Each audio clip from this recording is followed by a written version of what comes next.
Hello, hello, hello. Welcome back to Joe Daddy's Garage. It is Monday, May 20th, 2022. Yeah, we're really close to halfway there. Really close to halfway through the year, and we all know it's hot. It is hot, it is hot, it is hot. I know it's not as hot as it is out in Texas with Robert. I know that. But it is definitely hot. And current temperature here in Georgia is about nine. Well, wait. Let me double check that. I was ahead of myself. Yeah, current temperature is 91 degrees. 7 o'clock at night. I know on my back porch where the sun hits in the evening, it's close to 100 degrees. And hey, we're all struggling with it. And I guess all we can do is turn on the AC and hope for the best, right? Excuse me. So, if you're new to this live stream, we tend to talk about cars for the most part. Sometimes we go off and talk about movies. We might talk about food. We might, who knows, talk about something off completely different. But the focus is meant to be cars. So if you have a question about a classic car, or you have an idea, or something you want to pass on, anything like that, let me know. And if it's a good thing, you may get a bell. And then if I can answer the question, or if somebody else can answer the question, they may get a bell as well. And at times I just give random bells just because I feel like it. But mostly we talk about classic cars, and I mean from the 50s and 60s, some in the 70s, and we'll talk about some different things tonight. But anyway, let's see who's here. Who is up first? Kemp's MC. I'm doing cars. I'll give you a bell for being here first. I'm not sure what that implies. I'm doing cars, but I'm sure it could be any car. I don't know, but glad to hear it. Terry Keithley, evening all, and very hot, hot, hot. Please hit the thumbs up and like button. Thank you kindly. Yes, hit the thumbs up button if you're viewing.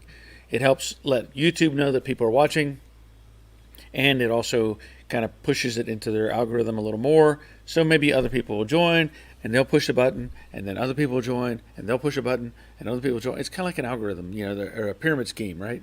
You get somebody going on it, and everybody gets involved. Anyway, we'll see how it goes. Thanks anyway. Jerry checking in from the Money Pit in Middle Tennessee. Sorry guys, I can't make it. Family needs, and great video on Atlanta Speedway. Yeah, that was kind of impromptu. I wasn't sure what I could or should try to film. Got there about midway through the whole event, and I'd never been to one before. So, Roger and I come walking in, and it's like, well, where do we go? What do we film? What do we do? And there was no easy answer for us. So we just started walking around, and we talked to some people and did some video, and it was a little overwhelming in trying to understand what they were doing, because they were lining up cars to take them out on the track. There were people that were in various locations. Turns out I did my live video on YouTube, and there was one section, I guess it was like VIP parking or something. I don't know. The guy let us in. And I just really didn't know the parameters. So I know people would ask me if I had taken Jade down there. Well, I didn't, because I didn't know if I could. Yeah, I didn't want to take the car there and just be out in the parking lot. If I did take it, I would want to be inside. So I guess I need some more information on that, if anybody knows how that works. Because if you sign up for the Power Tour, it's several $100s to participate, I guess. And then, of course, there's all the stuff involved with driving and fuel and hotels and all the things that make up the Power Tour. I assume they have opportunities for local people to join in somehow, but I guess I didn't have enough time to research it, because I really didn't know they were going to be here until the day before. And I just figured we'd go and see what would happen. But we got some good footage on it, and it was nice to see some really cool cars. Glad you're here, Jerry. Sorry you can't stay, or maybe you're already gone. Simone says, hi, Bear. Hope you're doing well. Thank you, Simone. I hope you are as well. I think, were we talking, last time you were on, we were filming You were feeling ill, I think, maybe. I think, can't remember. Somebody was. I thought it was you. Steve Grimes. Good evening from much cooler South Central PA. Yes, that's good news. Give you a bell for that. A little bit of good news, right? Robert checking in. Afternoon all. Only 101 right now. 105 all weekend though. May drop below 100 sometime next week. That's toasty. I know when I come out this morning, bright and early to take the dogs out and stuff, it was like 67, 68 degrees. Really nice. And then, of course, that all changed as the day went on and temperatures climbed. Troy, good evening, gang. Hope everyone's doing good. It was a good day in the garage with the AC. Yes, got to have the AC on. Dave Conville, good evening, gang. Glad to hear Dave. Give you the Dave bell. DRC Racing Garage. Hot as heck down here in Florida today. Yep. It's hot everywhere. Man, it's just rough right now. Bob Shoemaker, good evening from the still hot mid-Oklahoma. So hot really impacted my amount of time for the Shelby National meet this weekend. Well, I'm glad you got to go. Sorry you had to cut it short or whatever, but glad you got to at least go to that. Raleigh Pacheco, good evening all from Virginia. Glad you're here, Raleigh. Robert, I don't want to hear any complaining about the heat. It's cooler everywhere else in the country than it is here. Yeah, it is. Raleigh says it was 60 this morning in Virginia. That sounds really nice. That sounds really nice. Crash Rider, good evening from very warm but going to be hot southern Indiana. Be sure to give Joe Daddy's a thumbs up. Yes. Thank you, Crash Rider. Darlene is here. Hello, Barry. Been a while. Glad you're here. Hope all is well. How hot is it? I think you're up in Alaska, right? Is that correct? How hot is it in Alaska? I actually have some friends up there right now going on a cruise. DRC Racing Garage, how's it going, fellas? Going good? Going good?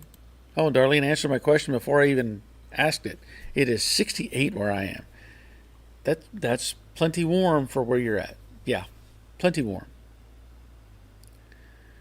DRC Garage has it's hot down in Florida. Yeah. Simone, 12 Celsius here at the moment, but was hot during the day. You're going to make us do math again? I'm not going to do math. I know the formula, but I'm not going to do it. But I'm glad it's cool. It sounds like it's cooler, obviously, now than it was. Derek, hi, Barry, everyone. Just a quick hi heading off to work. Glad you made it to Power Tour. Sorry about that the others didn't respond. Glad you had a great time. Yes. Yeah, Derek was trying to make contact with some other YouTubers out there, see if they wanted to hang out a bit. But really, it was hard for any of us to get together. I don't make much contact with other YouTubers. Some of those guys have quite the following. They're a little more animated and maybe goof around more than I do, so they have more followers. But I just didn't get a chance. The only one I talked to briefly was DD Speed Shop, and just a quick hi. They were getting ready to leave, and just talk to him briefly. But thank you for trying, Derek. Dawn's Manufacturer. Hello, folks. Late, but made it. Hey, the rain is finally intermittent showers. 65 degrees. That does sound nice, but yeah. Marshall, howdy, folks. Hate that I missed you at Power Tour. I registered in advance for it the one day at AMS. Took the fastback down the drag strip pit road several times. It was awesome. Okay. Well, that's cool. Yeah, it would have been. Maybe I should have made. I know I posted something about it on Facebook. It would have been cool to know that you were going to be there, and I would have made more of an effort to try to find you. I don't know what time you ran down the track, but I did hear a couple of cars running, and by the time I got in there, I think they were just finishing up, and that's when we were starting to wander around and see what else was going on right before they started doing the hot laps thing. Cool Store 187, hi all. 46 in New Zealand, but sunny. That does sound appealing. 46 degrees. Wow. Yeah. Glad you're here. Simone, yeah, I think so, but much better now. I went for a drive in Nicotina today. Really enjoyed it. The new axle has made a massive improvement. Well, that's good news. That is good news. Darlene, Alaska winds this time of year. Only 68 now. Yeah. Yeah, we were up there, I guess it was about 6 years ago now. We took a cruise from Seattle up to wherever, Alaska. We rode the train that they have there and stopped at the Mendenhall Glacier, and I don't remember all the things we did. When my wife and I rode horses out there on some area. I don't remember it all, but I remember going and seeing the beautiful countryside. So, yeah, 68 sounds pretty awesome, actually. Charlie, hi all. Nice weather here in eastern PA. Yeah, that sounds. I mean, it's definitely got to be improving at this point. So glad you're having some nice weather as well. Okay. So you saw the video, I think, of the. I hope you did. Saw the video of the trip that we took down to Atlanta Motor Speedway, and our walk around and try to at least get a feel for what was going on with the event. I know there was probably, I don't know how many cars were there overall, but several hundred, I would think. And I was, you think about those type of things where people are doing this big event, just like cruising the coast or anything like that. And there's a lot involved. I know that they were mentioned that they were going to do drag strip runs. Somebody told me they might do an autocross thing, which I didn't see any cones set up for that. So I didn't see any of that happen, but that would have been cool as well. But there's a lot of logistics involved, I would assume. You don't just show up somewhere and say, hey, we're here. You have to have your course maps, places to stay, know where the food venues are, and different things like that.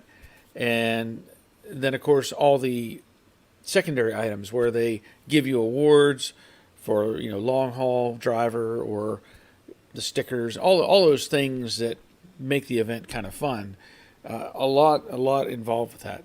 So now that I know that you can sign up for one day, as Marshall had said, I would definitely consider trying to do that. Now, I don't know. I don't keep up with the Power Tour to know what the schedule is, but I may have to try to do more, be more proactive with it,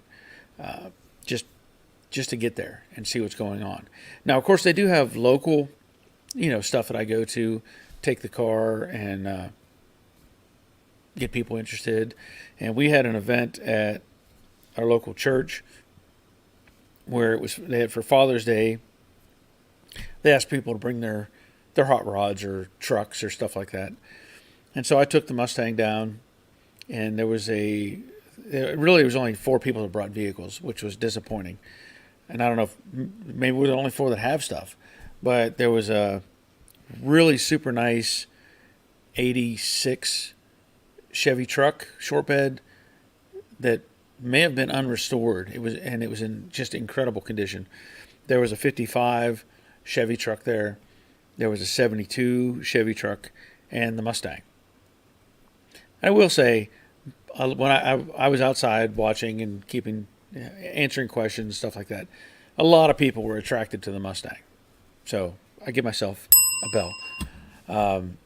Got to talk with people, interact, share what happened to the car and the build of the car and all that sort of thing. So it was pretty cool. Huey Pilot 59, good evening, y'all. Glad you're here.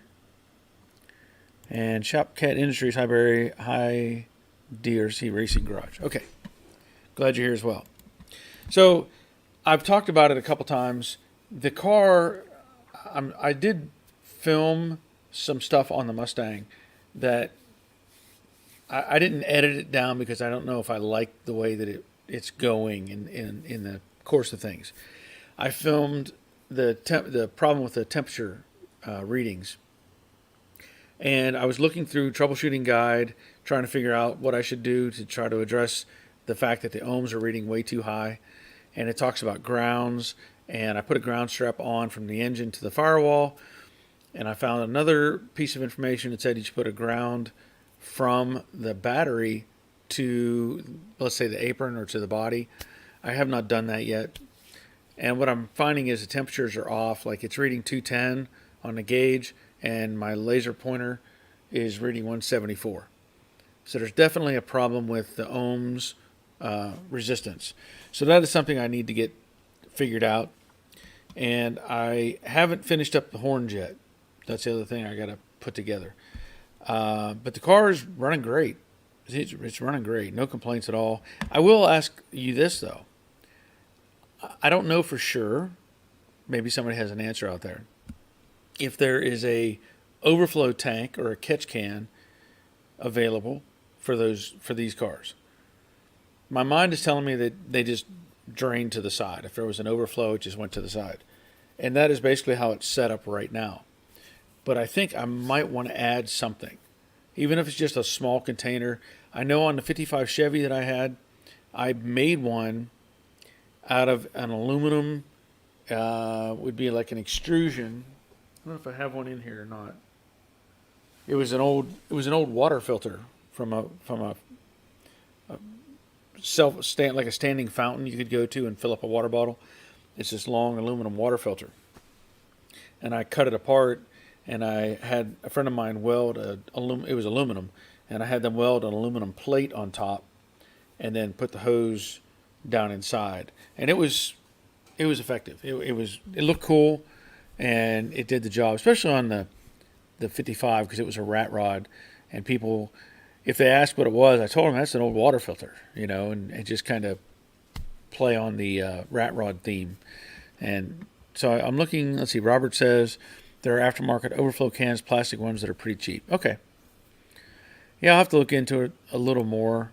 I was just curious if anybody had used something or not.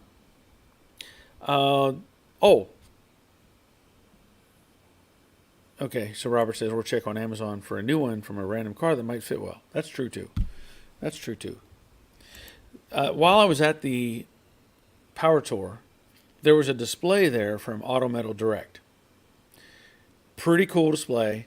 They're selling, or had on display, a 75 Chevy truck. So you can get the cab, the doors, the fenders, the hood, the core support, the inner fenders, the whole bed, the tailgate. You can basically buy all the sheet metal for that truck. And they had it on a frame, and had it so that it could tilt and you could see underneath and see how it was built and stuff like that. Really sharp display, really nice looking vehicle. And I was able to talk to Eddie from Auto Metal Direct. And he's the one that I've been communicating with about the Camaro. And I said, hey man, what's going on? Well, he said he has my list that I sent him, and he passed it on to the next guy in the food chain, and he hasn't processed it yet. So there's a little bit of a delay going on with that. I know that they had some pieces, but they didn't have all the pieces. And I'm okay with whatever they want to send me. If they want to send something now, great. If not, whatever. Let it get here. But he was pretty excited to talk to me directly. And it was curious that he brought up an idea. Because, some ideas are worth having. He said, are you interested in building a 63 Impala? And I thought, well, what is he implying? Is there actually a 53 Impala 63 Impala. Is there actually a 63 Impala somewhere that they want me to build, or what? Thank you, Jeff. Appreciate it, man. Very much. Thank you. So as we're talking, he's saying they have all this sheet metal for a 63 Impala that is just sitting. And I thought, why? Why do you have all this sheet metal? And he said because the owners or whatever had decided they were going to put together or build all the sheet metal for a 63 Impala. Everything except for the roof, the hood, and the trunk lid. And they said, if you're interested, we'll send you the stuff and you can, put one together. Well, I can't even find a 63 Impala. And I don't know that I'd want to jump into one of those because it's going to be a different animal than what I'm used to. But I was surprised that they said, we have pallets of this stuff that we would love to get somebody to build. So if you're looking for Impala parts, contact AMD.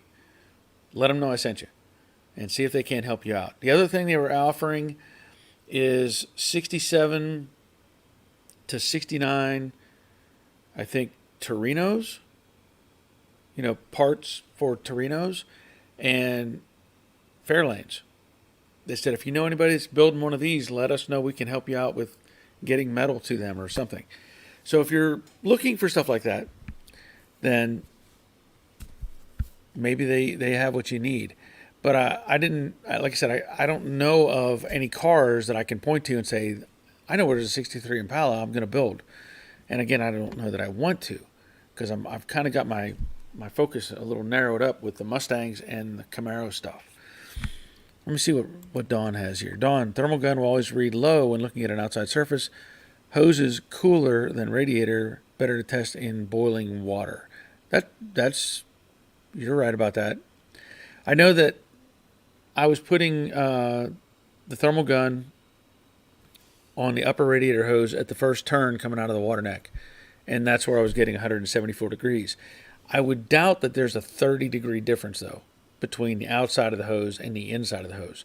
30 degrees is a big number, and I doubt that it would be that much of a difference. Don says, oh, yeah, check with a thermometer on the boiling water. Yeah, that's a great idea. That is a great idea. Or use a submerged thermal sensor in the coolant. Yeah, but I don't have an access point. I mean, I've got the sensor built into the water jacket, and the sending unit or the sensor for the fans that I put in, and that's pretty accurate. Whether that's kicking on, that temperature's pretty close to what I'm reading on the hose when it kicks. So fairly close. Let's see. Hold on a second. Dawn saying 30 degrees difference is possible. Okay. Well, I mean, I feel like that's a big number for only that much thickness of hose, but I'll take your word for it. Robert, all three of those cars are the ones I rarely see and rarely ever see for sale in any condition. Yeah, and that's just it. I don't know why they focused on those. I was trying to, when I was thinking about Impalas, now granted, those cars, 62, 3, and 4, you see them as lowriders. That's primarily what you see. I don't think you occasionally see them restored, but I think I see the bulk of them as lowrider stuff. And like, I thought, if you're going to focus on one of the Impalas, why not like a 61 bubble top, or the 61 and 62. 63 is kind of to me the kind of the weird transition between the 62 and 64, just like with the Galaxies. 62, 64, and they had a 63 and a half, the one in between. It was a little bit different. But that's where I was kind of stunned. They apparently have tons of this metal sitting in a warehouse and nowhere to send it to. So I don't plan to do one unless it falls in my lap. Just put it that way. Brian, hello, Barry and all. Back after missing a couple weeks. Been busy. Finally have some decent weather here in Idaho. Partly sunny at 65 degrees. Good grilling weather. Skirt steak in the marinade. Oh, that does sound good. That does sound good. And Dawn saying lots of air moving over the surface. Yeah. You're right. There is a possibility of that happening as well. I get it. I need to do a little more effort into finding out what's going on overall. Along with everything else that I'm working on, I think I mentioned before that I have a 56 Chevy coming. that we did before. I don't know if I have a picture of that one or not. I thought I shared a picture of it previously. It's a 56 Chevy that we had done at the body shop years ago. And belongs to a friend of mine. And he's trying to get it put together. And he asked me recently, well, asked me probably a month or so ago, if I could put a straight axle under it. And I said, yep, I can do that. And he called me today and he said, okay, the car is ready to come to you. I said, all right, let's do this. So it's probably going to be showing up on Wednesday, near as I can tell. And I know he's ordered the frame kit. So I'll be rolling in the 56 Chevy in here and doing modifications to the frame and then giving it back to him. So he's pulled the engine and transmission out. I'm pretty sure he's pulled the front clip and everything off of it. So it should be fairly simple. That as long as the new piece is built like it should be, and they give me the proper instructions, right? Because you want to make sure you get all the dimensions right. Then I should be able to take care of that fairly quickly, I would think.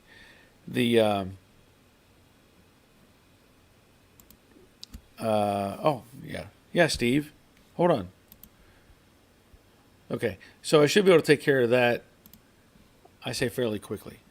I want to make sure that I'm measured out and everything is right before I weld it all together. Not taking any chances on all that, and I'll follow whatever instructions are provided by the manufacturer of the parts. Okay, we're gonna do an invite here.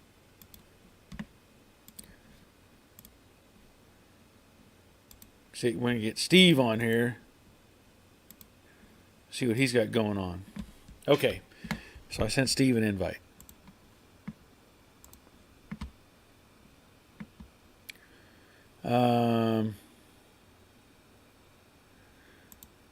Let's see.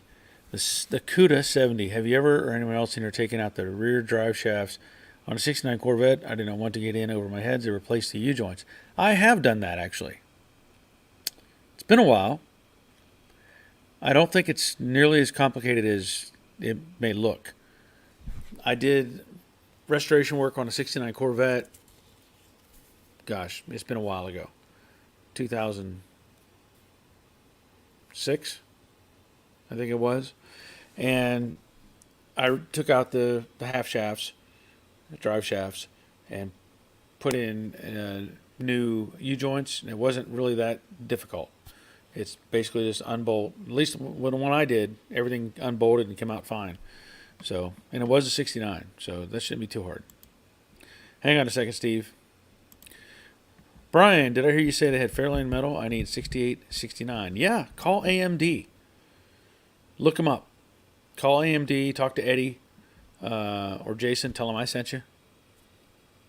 And we'll see if they can't help you out. I'm pretty sure that's what they had said, that they had that metal. And Terry Keithley, Iron Trap Garage, just bought a huge collection of NOS GM sheet metal for 70 Chevelle. Still in the GM boxes. Yeah, somebody shared that link to me. I don't know if it was you or not. Somebody sent me a video link, and I was watching that, and I was amazed that they had found all that metal. And they're going to make a ton of money off of that stuff. I know that for sure. For sure. All right. Steve, are you situated? Okay. Let's get Steve on here and see what he has to say. There you are. What's up, dude? Not much. How are you? Hanging in there. About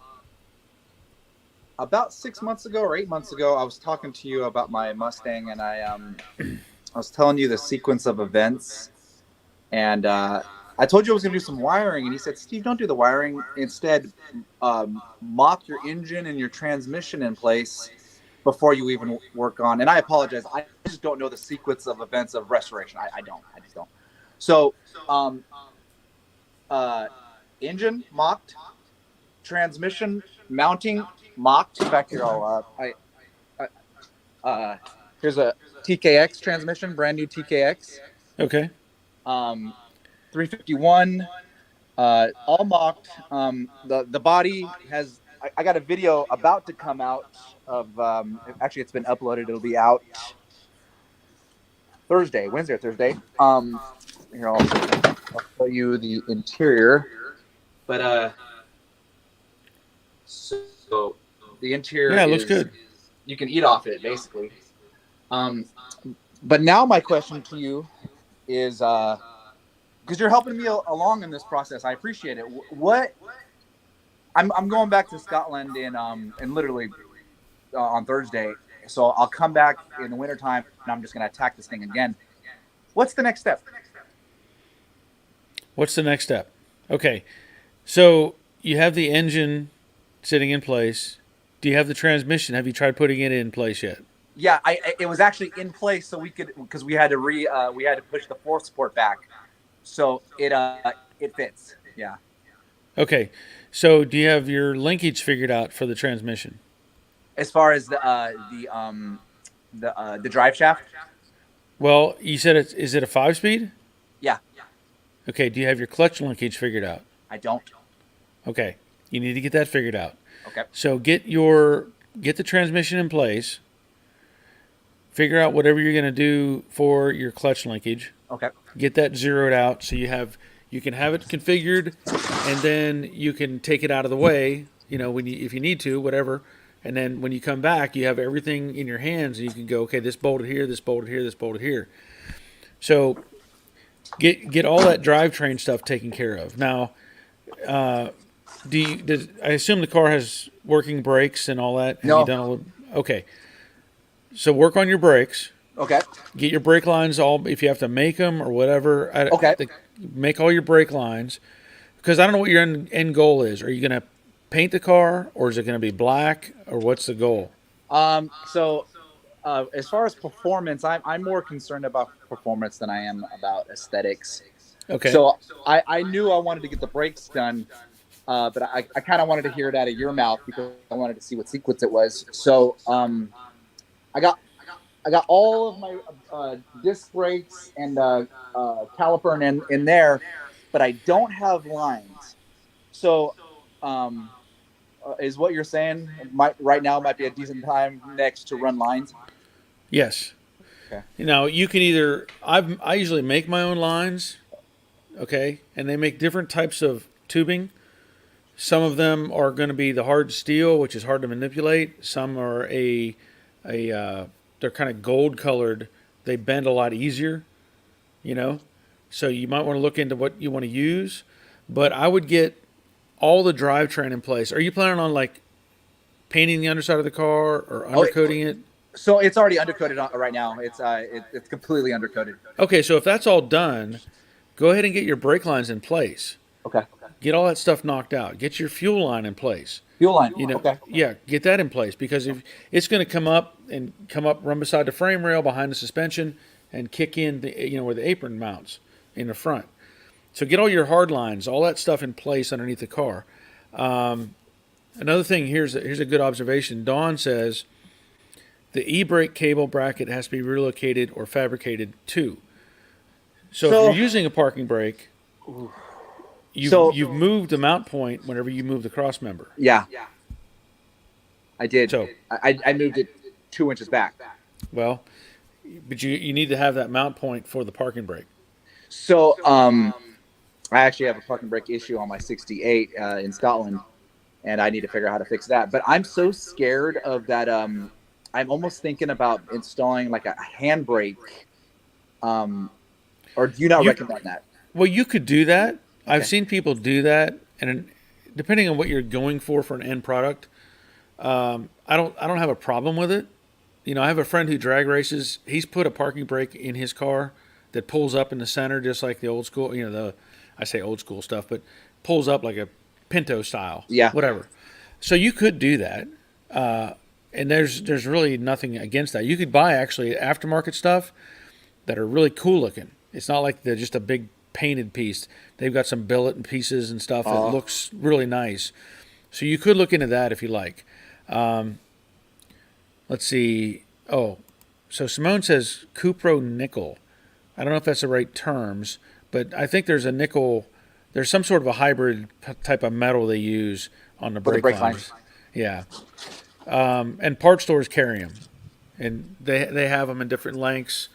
But you'll probably end up maybe have to flare some of your own as well. Roger that. I don't Robert think that'd be points a big out. deal. I used to be a hydraulic mechanic, so I mean, I haven't done it Oh, specifically on this, but no problem there. Now Robert points out. Check out Mustang Steve for clutch stuff and brake stuff. Make your own lines and buy just the front to rear line if you want to make it easy. So he's talking about there's a line that runs front to rear. Okay. You can buy that one, or you can make it. Either way. Okay. Okay, but he talks about check out Mustang Steve. Apparently he's got something going on with the clutch stuff and brake stuff. So And then just for your viewers to know, I appreciate their input too, because it's sure. I ended up going with the 351 versus the Coyote because it was too alien of fabrication. This 351, I mean, versus a 289 or a 302, it's the same thing. You know what I mean? Right. And realistically, I can get the same horsepower. So I decided I sold that to my buddy, and I'm either going to use this as a core to buy a hopped up one, or I'm just going to take this to the machine shop. So with that being said, and what the guy said last, I forget who said that. I'm going to go with a probably a Willwood master cylinder or something that is upgraded but not too crazy, like need to be relocated. You know what I mean?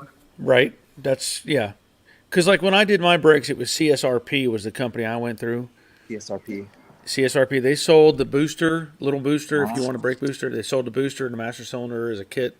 And of course, the brakes that I use are actually copies of the original brakes for the '68. But if you can go with Willwood and I have Willwood upgrade. I already have the calipers and the well, then disc. go with Okay. everything to make it all simple. Yeah. The other thing Robert had mentioned, Lokar. Are you familiar with Lokar? Car. Okay. Lokar. Yeah. Okay, they sell floor shift stuff. They sell parking brake stuff. So you can look into them. They probably have a nice parking brake that you could buy and put in. Let me write some notes real quick. I'm sorry. I hope I'm still here. That's all right. Let me take some notes. I appreciate this, man. Lokar. And then Mustang Steve was the other one. Mustang Steve for brakes. Yeah, brakes and clutch stuff. So, I have a American Auto Wire, and Yeah. I'm chomping at the bit. And you talked me out of installing it last time, and I know there's a sequence of events that need to go down. So, I think that after maybe I run the brakes. At what point do I run the wires? Well, see, I think when we were talking about the wiring, you were still leaning towards the Coyote. That's why I was focusing on not putting in the wiring, because you had to get that thing in there and figure out what kind of spacing you would have, where you could mount things. Because I know the guy from I can't think of his name right now. He built that '68. He had to build a module location on his firewall. Yeah. Just so he could connect everything. Yeah. And that's what I was focusing on. Yeah. That's what I was focusing on whenever you're talking about that. So at this point, now that you're coming at it from a different angle, there's no reason you can't put the wiring in. Okay. Okay? But that's where I was pausing you, because you've got to make sure the engine, everything lines up and fits and clearances. Because if you ran wiring somewhere and then suddenly you go to put in the exhaust and or something, and it's like, oh, wait a minute, this wiring is now in my way and I've cut it. I've shortened it, or something, and now I've got a problem. Yeah. So now that you're going with that engine, it should not be a big concern to mount the fuse block, run the wires down the rocker panel, out the back to the taillights, all that sort of thing. That should be you could do that now. If you're all done with, are you leaving it black like it is? I think I am. I don't care about the aesthetics. This thing's a race car. You know what I mean? I got you. But I'm just, make sure you think about that. If you're going to do any paint work, you don't want to paint around. What's that? You're saying now's the time? Yeah, you don't want to paint around wiring. You don't want to paint around brake lines. You don't want to paint around hoses and stuff like that. So whatever's exposed, take care of the paint process, then continue on if you're going to do it. So I'll tell you what I'm hearing you say, just so I can repeat myself back to you. I'm heading back to Scotland, and when I go back, I think I'll have enough time to reflect on what I'm going to do with paint.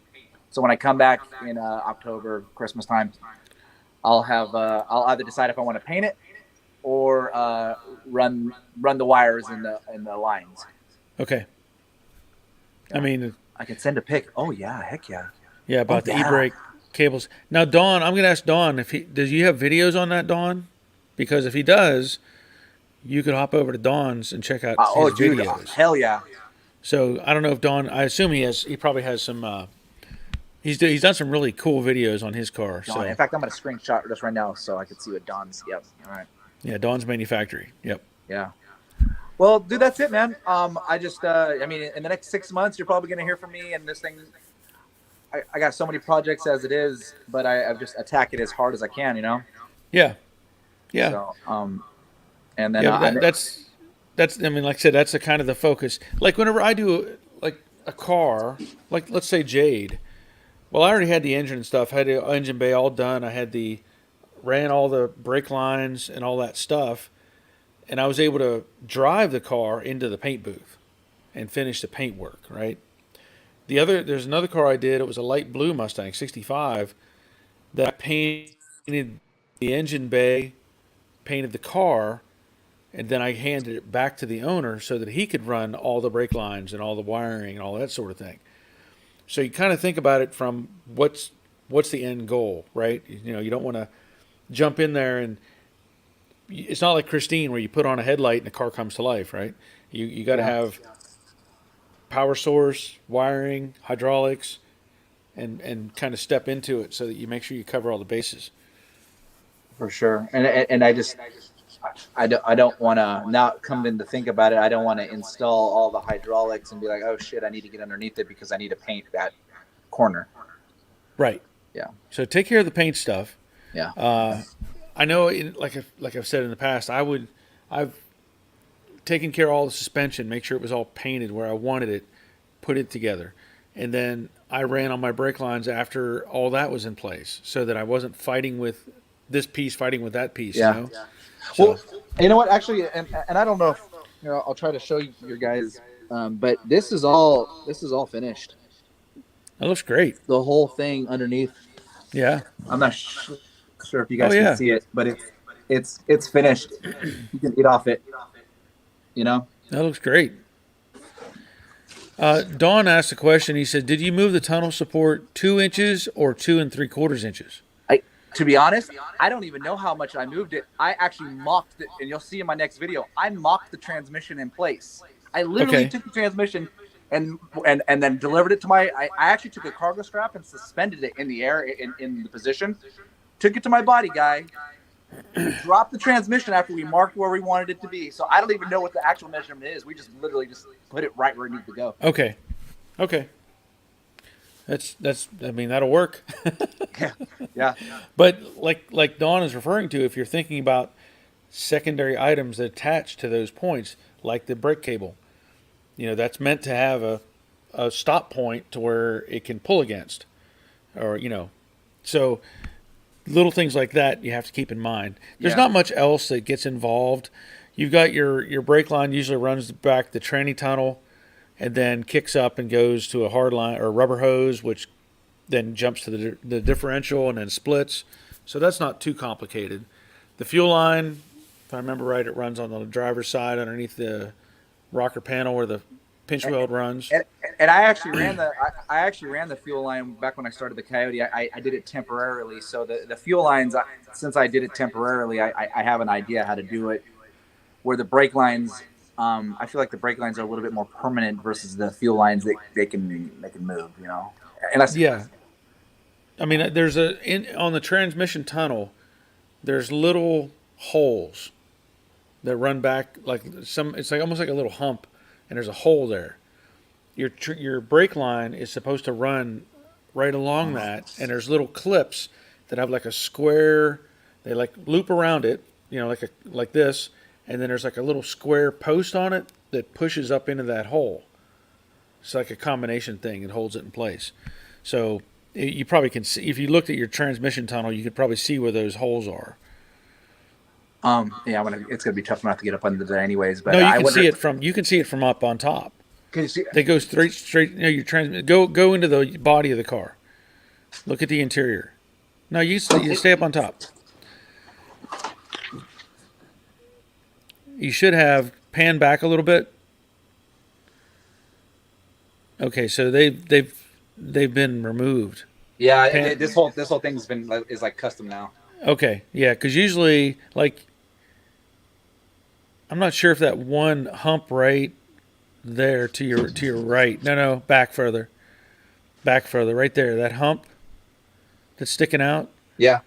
I'm not sure what that was for. Oh fuck! Unless that's one of those. Unless that's one of those brake mount points, but that's what I was implying. There's holes that run along the pattern. So Because and I apologize. This whole I'm lucky this tunnel's still there because I was gonna do the 6-speed and gut this whole thing, so I was able to retain at least something up stock. You know what I mean? sure. Yeah. So and then I put the 2-inch seat drops. Okay, good. So yeah, it's just coming along. Yeah. And there's a bunch of parts that. Now, what did they spray the interior with? I actually just deleted what he did it with, but I asked him, and it was a God. I just deleted it. I forget. I'm sorry. Well, it looks like it's either like bed liner or like a rhino lining or something along those lines. It is. It's something fancy that he used. Okay. Yeah, Jeff is saying yes. That's one of the mounts. That little hump Is that- you saw. That's one of the mounts. Okay. And Don's manufacturer says should be 2 holes. He saw 1, and that's that same thing, that little hump that we were talking about. I noticed the guy was talking there about it being a V8 originally. I don't know what he's getting at, but it was a straight 6. It was a straight 6. Okay, so he says it wasn't V8 originally. Make sure you move the brake line mount on the rear floor pan. I used riv nuts and I'm gonna screenshot this. Adele clamps for my lines. Will send a pic in a minute for his reference. Jesus. You know what? I don't know if I just need to kidnap all of these guys that are paying attention right now, get them in one room and be like, all right, guys, what do I do? That's why we're here. That's why we're All here. right, dude. Well, you've given me a good direction to go. I'm actually going to probably call back when I get back into the States, and then I'm probably going to re-ask the same questions, so I don't care if you guys do it. So. Well, you can also review this video and see all Yeah. these comments. They should all be on there. And that should help you out. Yep. Well, all right, dude. I hope that helps. It does. It does. I appreciate it. Thank you. All right. All right, dude. Talk to you later. See you. Bye. Bye. Okay. Simone's going to bed. Good night, Simone. A little bell for you. All right. Let me see. So we were talking about. Oh, Huey Pilot. Up here he says he has a 72 Chevelle, but it's a 4-door. That's okay. Nothing wrong with that. If you were in Australia, they'd love you. They would love to have you. We're totally fixated here on the States and having a 2-door car. Okay, so we talked about the low car. Shop Cat. He likes making brake lines as well.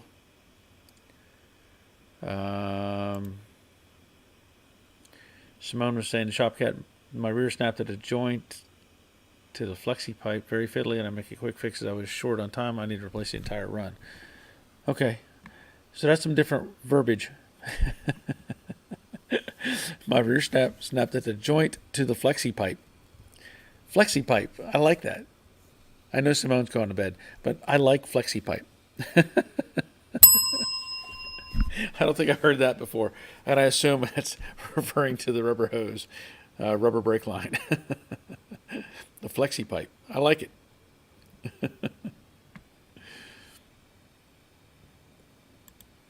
Dawn says the V8 has the body mount for the brake hose in a different place.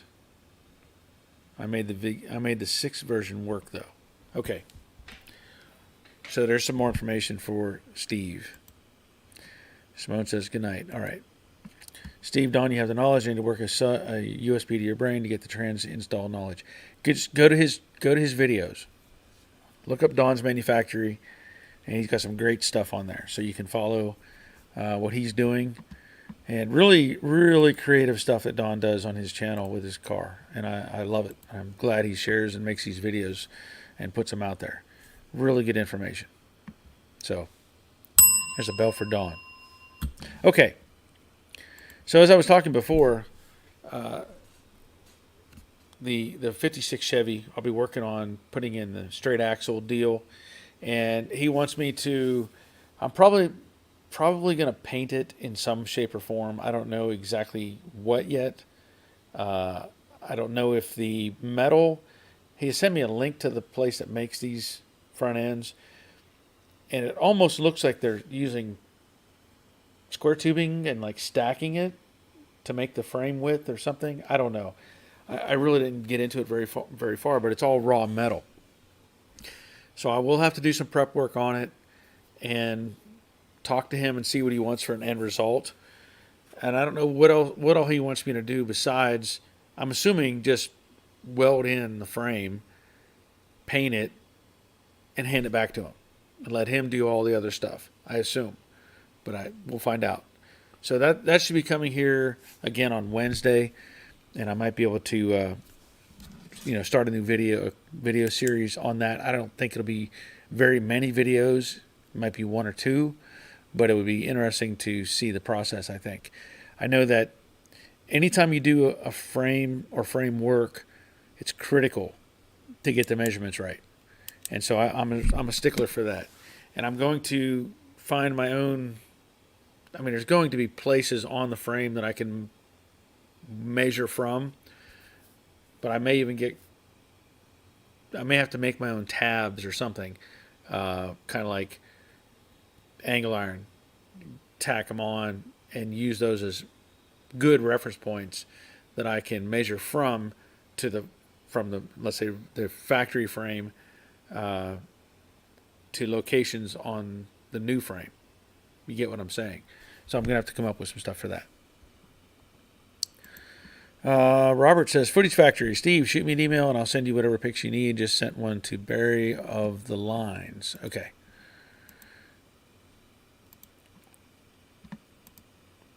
Yeah, that's a good picture. Let me see if I can download that quick. And I can actually forward that.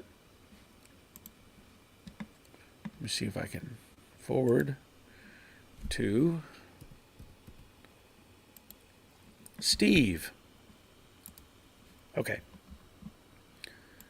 So there is let me see if I can pull up.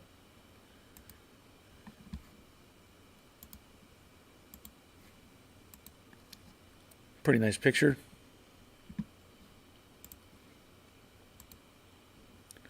Robert says he cut and rebent the 6-cylinder brake bracket to emulate the V8 one, and it saves you $25.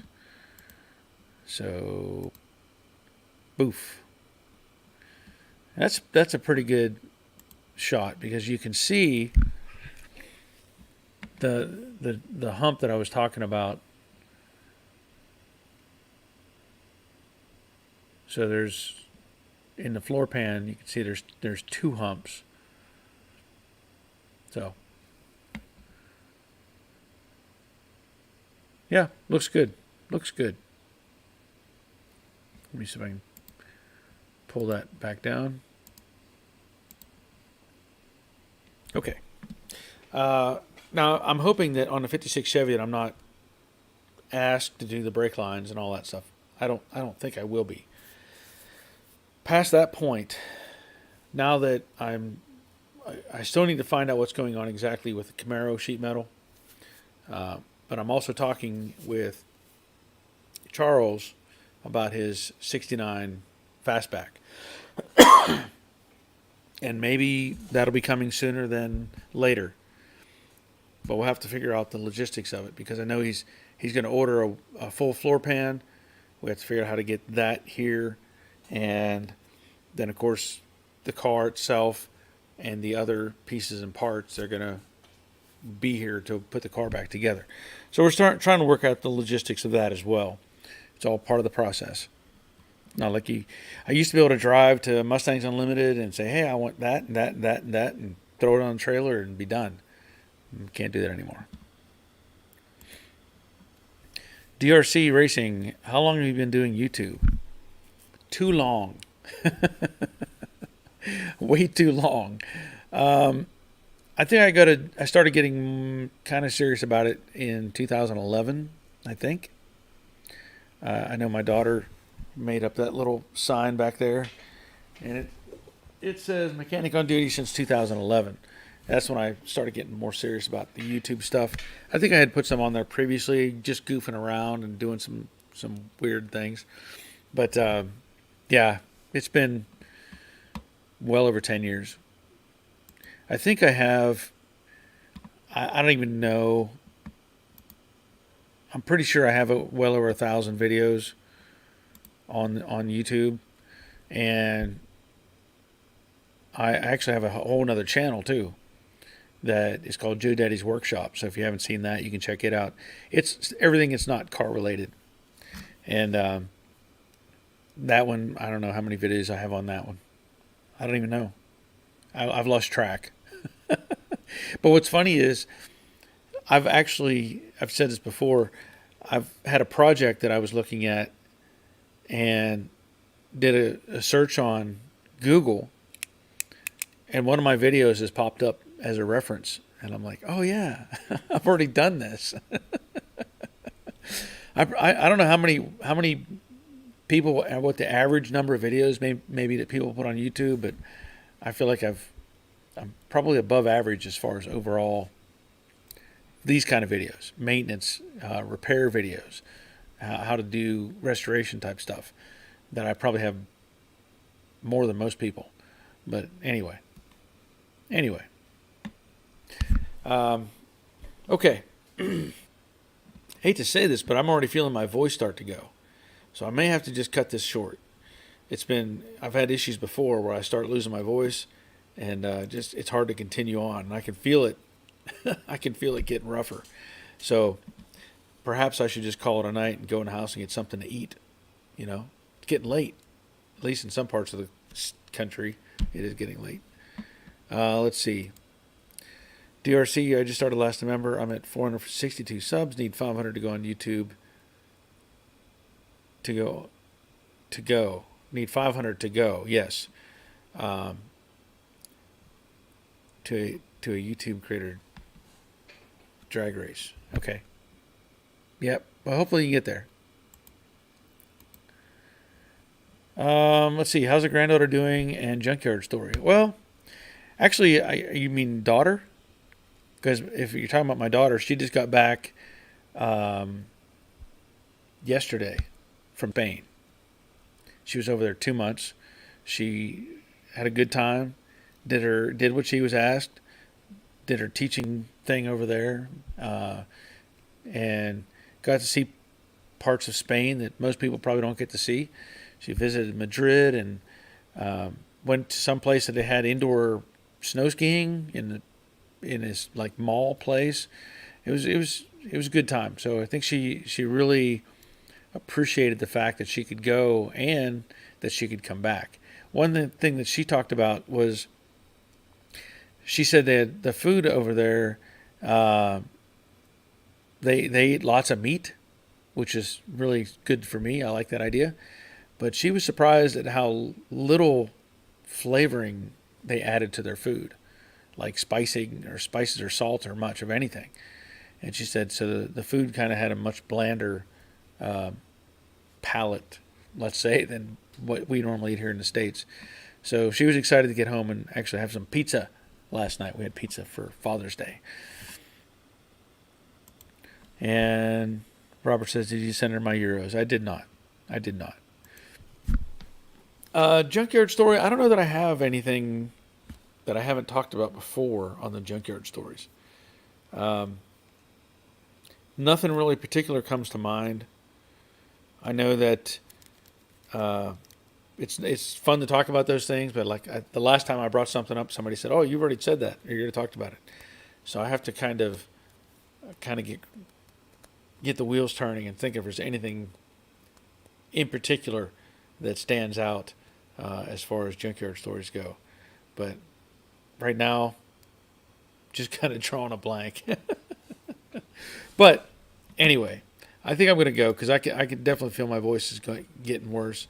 But I want to thank you for being here. I'll be back next Monday night at 7. Hopefully everything works out and I get that 56 Chevy to show up and I can get started on it and get out some more videos. It's been kind of tough to create stuff when I don't have great things to work on. Like the Camaro right now, it's kind of dead in the water, so it's kind of hard to create. But thanks for being here, and until next time, take care of yourselves. See ya.